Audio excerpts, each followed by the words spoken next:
Welcome to the Vikings Now. I am your host, Patrick Seatman, doing an at-home video on my off day because guess what?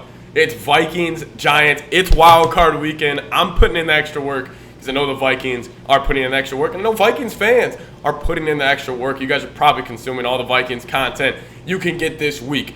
But on today's video, I got a mailbag. I got 5 questions that I've seen on recent videos that I'm going to be breaking down. Some are related to obviously this big game against the Giants coming up. But there's also some trade rumors around some special wide receivers around the NFL. But before we get into it, guys, we're less than 100 subs away from 10,000 subscribers.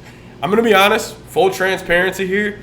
This was my goal going into the season. I said, how cool would it be if we could get the 10K subs here on Vikings Now by Chat Sports, and we're less than 100 away. I would love to hit it before kickoff on Sunday, get the good vibes going, get the good mojo going, and hey, this was my goal. This would be a huge accomplishment for me. It's free. If you guys just go down there, hit that sub button, you're just going to get more Vikings content. You're just going to get more Vikings news and just kind of stay in the loop of your favorite football team.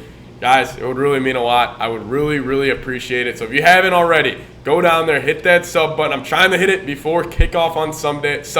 We're less than 100 away. So I know there might be more than 100 of you guys watching right now that aren't subscribed. Well, let's get into now today's Minnesota Vikings mailbag.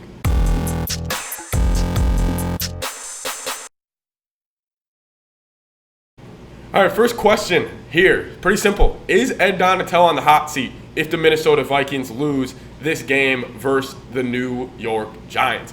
Good question here. Ed Donatell, obviously the Vikings defense has struggled throughout most of this year. I mean, they're damn near last in passing yards, total yards, points per game. It just hasn't been good overall, considering I feel like there is a decent amount of talent on this defense. Is he on the hot seat? I think if the Vikings get bounced and they give up 30 plus or even just 24 plus, and it's clearly on that defense, I think he's no doubt no longer the defensive coordinator for the Vikings next season. However, he has been talking a lot in his press conferences this week. Ed Donatell has been saying a lot of kind of like, you'll watch and see us ball out this weekend on Sunday. We're going to prove a lot of people wrong. Kind of motivating the guys a little bit, saying like, hey, yeah, we have struggled this year, but it's a new season. So I'm very excited to see if Ed Donatell, with a healthier Vikings defense, with Zadarius Smith getting healthy, Danielle Hunter getting healthy, with maybe Harrison Smith getting a little healthier, and Pat Pete, you got a lot of veterans that want him. This might be their last playoff run. They're going to be giving it all. I think it's just going to come down to this playoff run. If the Vikings defense can hold the Giants to under 20 or under 10 and kind of shock the world, I think his job may be safe last year. I think a lot of it comes down to how the Vikings finish the season. Next question coming in here, we got, did you hear about the DeAndre Hopkins situation? Yeah, I did. DeAndre Hopkins, obviously what was going on with Arizona, he did request a trade. And I've seen a lot of Vikings fans saying, like, could you imagine Justin Jefferson, DeAndre Hopkins together? We hit it on our video yesterday.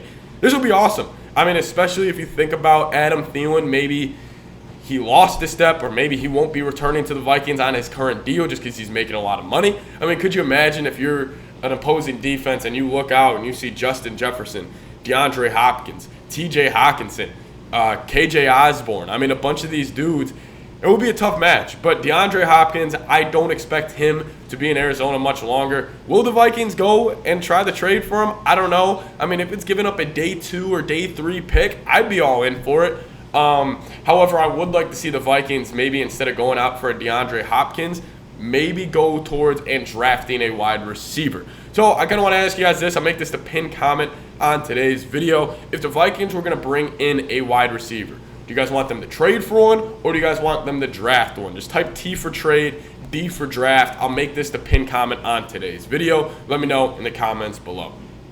Question 3 coming in here. It is Garrett Bradbury playing on Sunday? I know the big question of Vikings fans. We were saying J.C. Treader all offseason, but now we're all on the edge of our seat hoping Garrett Bradbury will play. Well, guess what? We got some good news. Thursday injury report, Garrett Bradbury was a full participant. Hasn't been officially ruled that he is playing. I would assume he is ready to go. He was limited on Wednesday, full on Thursday. That most likely means Garrett Bradbury, our center, should be back. And I know there's a little debate going on. Do you go Garrett Bradbury, even though he's missed the last couple of games, or do you go Chris Reed, who's been playing the last couple of games? I don't know if you've watched Chris Reed. He has looked awful the past couple of football games for the Minnesota Vikings. I would go Garrett Bradbury. If he's ready to go, you get him out there. God, I never thought I'd be saying it. It's good to have Garrett Bradbury back, man. All right, question number 4 out of 5 here on today's mailbag. Give me your bold predictions for this Sunday.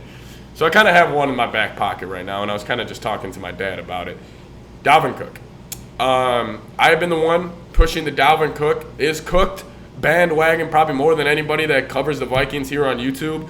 But my bold prediction, I think Dalvin runs for 150.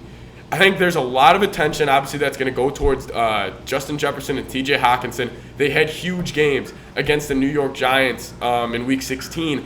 And Dalvin Cook, he started that game off hot. He had, I think, around 40 yards in the first quarter, and the Vikings kind of steered away from that run game. And I think Dalvin Cook, I think he hears the chatter. Oh, is this his last game in Minnesota? Will the Vikings move on from him because his contract is so ridiculous and he's not living up to it? I think Dalvin Cook has maybe lost a step, but I still see that little burst he has. My bold prediction is Dalvin Cook runs for over 150 yards, and he's the catalyst in the offense this weekend, not Justin Jefferson. Either way, if it's Jefferson, Cook, Hawk, Thielen, KJ, even Irv, whoever it is, just be the catalyst. Vikings, go get that win. But guys, don't be shocked. Don't be shocked if Dalvin Cook is sitting on a huge game this Sunday against the Giants. I want to ask you guys this now. Go down, predict Dalvin Cook's stats this Sunday. Predict what his final stat line will be this Sunday. I am thinking I'll go 28 carries. I think it's going to be a big Dalvin Cook game. If this game goes away, I think it will. Or I think the Vikings defense will ramp it up a little bit. I'm going to go 28 carries, 157 yards, and a touchdown. I think this is going to be the Dalvin Cook game. I think everybody's been bashing him. Give me your Dalvin Cook stat predictions down in the comments below. As we get to our last question here on today's mailbag, it is, will Kirk Cousins be the QB for the Minnesota Vikings next season? With his contract, probably. But if we're looking past that and we're just kind of looking at a macro level here with this year's playoff implications, I mean, Kirk's under a lot of pressure going into this Sunday, and I hate saying it because, I mean, I think every quarterback's under pressure going into this Sunday, but especially Kirk, especially, Dak Prescott too. But let's look at Kirk Cousins. You have a big year, 13 wins, you ball out, you're carrying one of the worst defenses in the league, all this. But it really doesn't matter because if you lose at home to Daniel Jones, you know what the narrative is going to be. And even if he goes for 300 yards, 3 touchdowns, but let's just say he throws that late game interception on the game-winning touchdown drive or whatever it may be, he needs to get a win. I think Kirk Cousins, if you look at all the quarterbacks, who's under the most pressure this playoff run, Kirk might be atop of a lot of those lists. Will Kirk Cousins be the quarterback of the Vikes next season? Yes, just because of his contract. But will the Vikings be looking to replace him this offseason if he doesn't get it done? I think so. I mean, if you look at the draft, not this upcoming draft, but the one after that, you got guys like Caleb Williams, Drake May, J.J. McCarthy. There are a lot of guys in this upcoming draft. The Vikings could be looking to kind of sneak their way up there and maybe trade up for a quarterback. I'm thinking Kirk will be the quarterback for the Vikings for at least next season. I don't know about the next 2 years, man. I really don't. But I am so excited for this Sunday. Vikings, Giants, we are going to be going live on the channel. I'm going to try to get live an hour before the game. I want to get the pregame build-up. I really want to take the pulse of the fan base and really get this thing going. I don't know if I'm going to be able to sleep, honestly, these next 2 nights. I mean, it's Vikings, Giants. Vikings haven't been in playoffs in a while, and we're hosting a playoff game against a very beatable team. We have the chance to go get to the divisional round. I think if you get in the divisional round, and even if it's in San Fran, give me a chance. All we need is a chance, because you go beat the Niners, then you got one game to go beat whoever it may be, the Eagles, Cowboys, Buccaneers, whoever it is, to go make the Super Bowl. Guys, thank you guys so much for watching. Again, if you haven't hit that sub button, go do so. It's free. It will help me out. We're closing in on 10,000 subs. I never thought I would be saying that, honestly, this year. I know it would probably happen eventually, but you guys have, all credit to you guys. It's all on you guys why this channel has grown so much. So really, I appreciate it. Thank you guys so much for watching today's Minnesota Vikings mailbag. I will see you guys next time. As always, Skol Vikes.